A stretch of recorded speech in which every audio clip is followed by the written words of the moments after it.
Everyone, Jack here on the path, and today we are on day 17 of our consecration to Saint Joseph. Today is today is a testy one. I suppose not testy, but it's Joseph Most Chaste. Pray for us.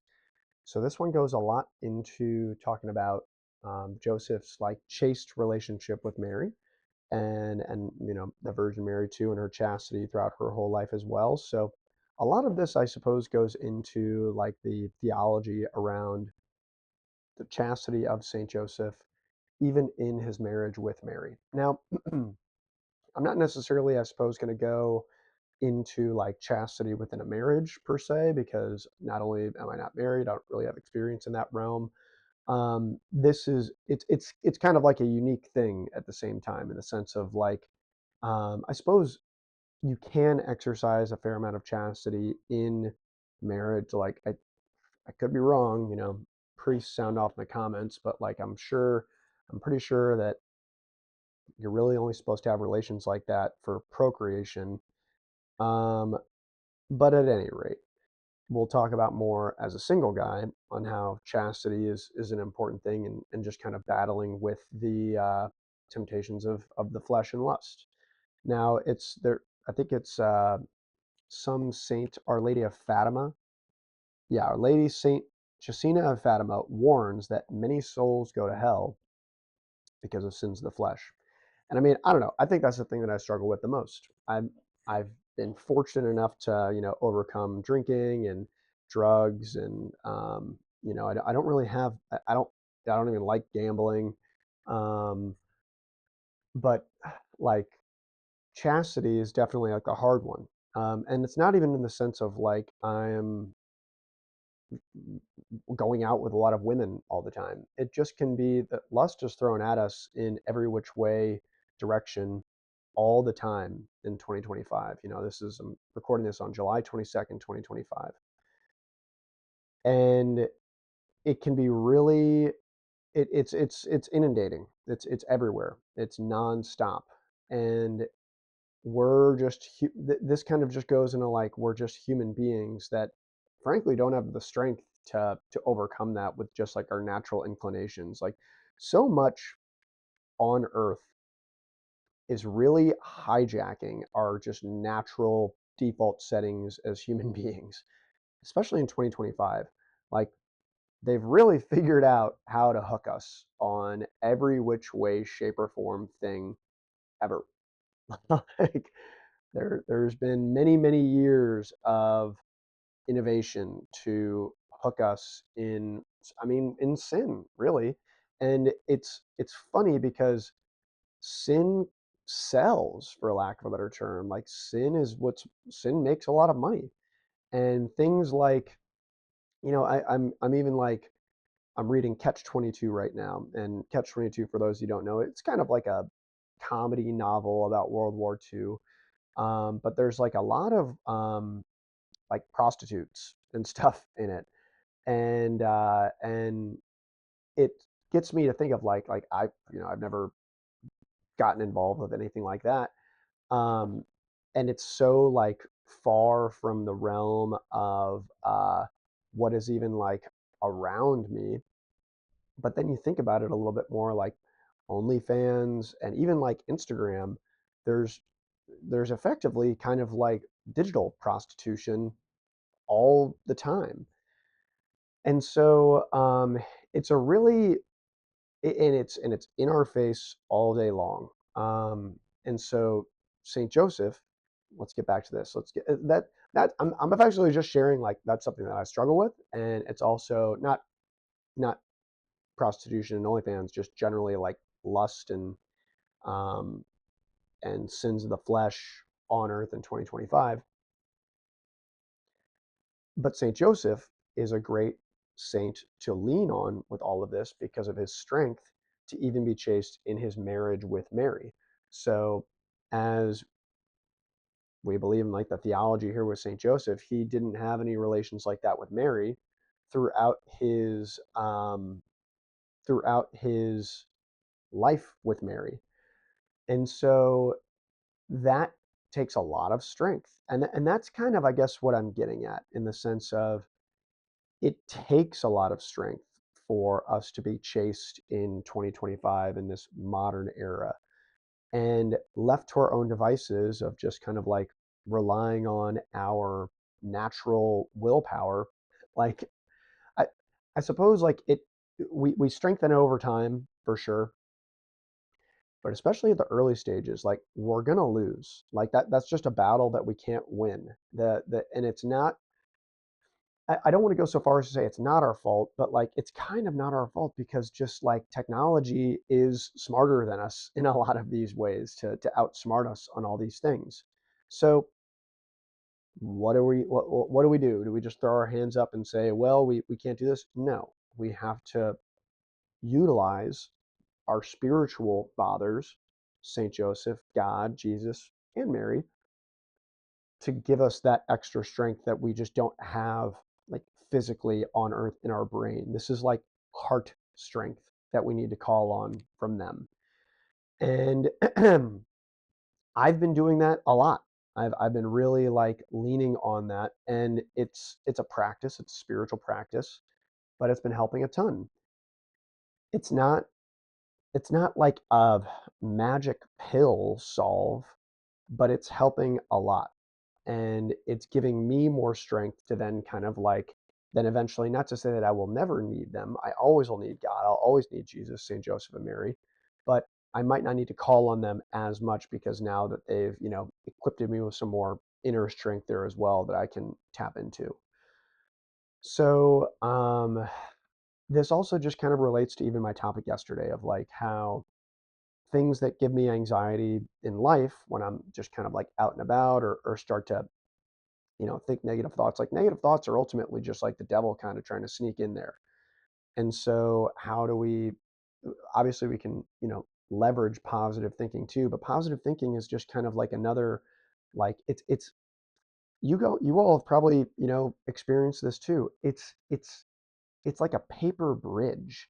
It's not actually that strong to combat those like spiritual demons that kind of come into our head and, of negative thoughts. It's only when we invoke people like Jesus, God, St. Joseph, and Mary that we get the steel, strong structure bridge to help us get through those things. So that's just like a big takeaway that I've gotten lately is when I try to apply kind of like human uh, cognitive behavioral therapy layers onto things, onto like spiritual demon attacks. Like it's the it's it's no match. It's showing up to a gunfight with a napkin. You know what I mean? So in this kind of like spiritual warfare that we have, and it is happening all the time, whether we like it or not, we have to really equip ourselves with some more spiritual strength there and using and leaning and trusting in God and Jesus and St. Joseph and Mary is a great way to get around that. So, specifically on lust and sins of the flesh, St. Joseph is a fantastic saint and holy figure to call on some strength from because he lived that with Mary.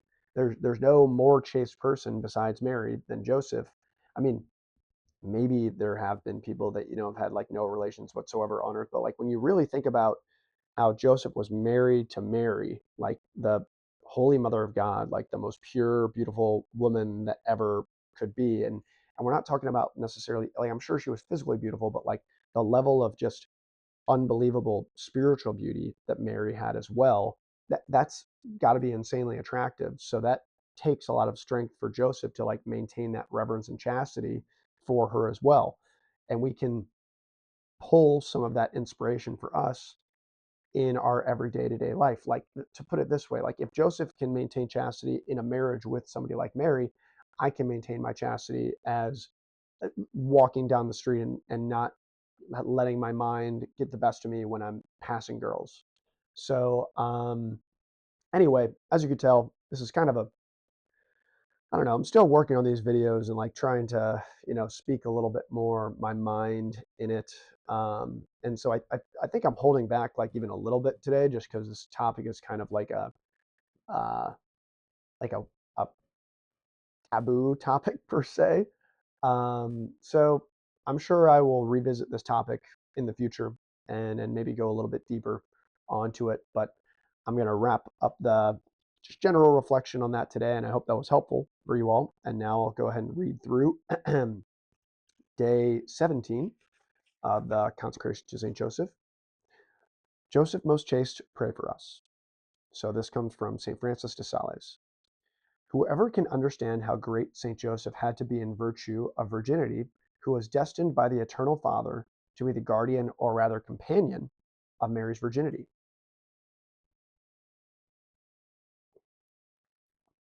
In the Litany of Loreto, Mary is called Mother Most Chaste. In the Litany of St. Joseph, our spiritual father, is called Most Chaste as well. No other saints can be invoked as the most chaste, just prudent, courageous, obedient, faithful, or any other virtue. Mary and St. Joseph together share these superlative qualities, in part because their hearts, our husband and wife, are one. Where your treasure is, there your heart will also be. St. Joseph has, that's from Luke 12. St. Joseph has three treasures: Jesus, Mary, and you. Nothing consumes the heart of St. Joseph other than these three treasures. The heart of St. Joseph is the heart of a loving father, and you have access to his heart. The chaste heart of St. Joseph is your home. In Catholicism, when we speak of devotion to the hearts of Jesus and Mary, we are essentially referring to the devotion to the personhoods of Jesus and Mary. We love the sacred and immaculate hearts, and often depict them in art, because we love the persons of Jesus and Mary. While devotion of the hearts of Jesus and Mary is well established in the Church, each having liturgical feast days, devotion to the heart of St. Joseph has not fully developed in the Church. Perhaps there will be a liturgical feast day honoring St. Joseph's heart, but only God knows the future. Whether it happens or not, all children desire a father whose person, is strong, protective, and gentle. St. Joseph has such a heart. He has the heart of a father, a king, a warrior, and a chaste gentleman. His chaste heart beats love for you. St. Joseph will help you have a chaste heart. Lust is the predominant vice at work in the hearts of men today. The world is filled with immoral and lust-filled actions. These actions greatly offend God, ruin families, and cry out to heaven for justice. Did not Our Lady warn Saint Jacinta of Fatima that many souls go to hell because of the sins of the flesh? In the battle for purity, everyone needs to go to Saint Joseph. If a man or a woman struggles with lust, they must go to Saint Joseph. If temptations against purity batter your mind, heart, and soul, run to your spiritual father. Cling to Saint Joseph. Your spiritual father is capable of increasing the virtue of chastity in your heart and leading you to true virtuous love of God and neighbor. You will be victorious against lust and triumphant over sin if you take refuge beneath the fatherly cloak of Saint Joseph. Prayer is difficult when you are assailed with temptations against purity, but Saint Joseph will fight for you only if you invoke his holy name. Men in particular need to imitate the chaste heart of Saint Joseph. The world needs men who love their wives as Saint Joseph loved Mary. If men reverence their wives as holy temples, families will be renewed. Dragons will be slain, and the evils of our age that attack the dignity of the human person will be overcome. The imitations of St. Joseph will reveal and spread a revolution of holiness throughout the earth. So this last line comes from Pope Leo the 8th, or the 13th. That God may be more favorable to our prayers, and that he may come with bounty and promptitude to the aid of the Church. We judge it off deep utility for the Christian people, continually to invoke the great piety and trust, together with the Virgin Mother of God, her chaste spouse, Blessed Joseph. So that concludes day 17 of our consecration to St. Joseph. Thank you all for joining again today. Now this was a bit of a shorter one, but maybe I'll go deeper on the next one. So stay on the path, and I'll see you tomorrow.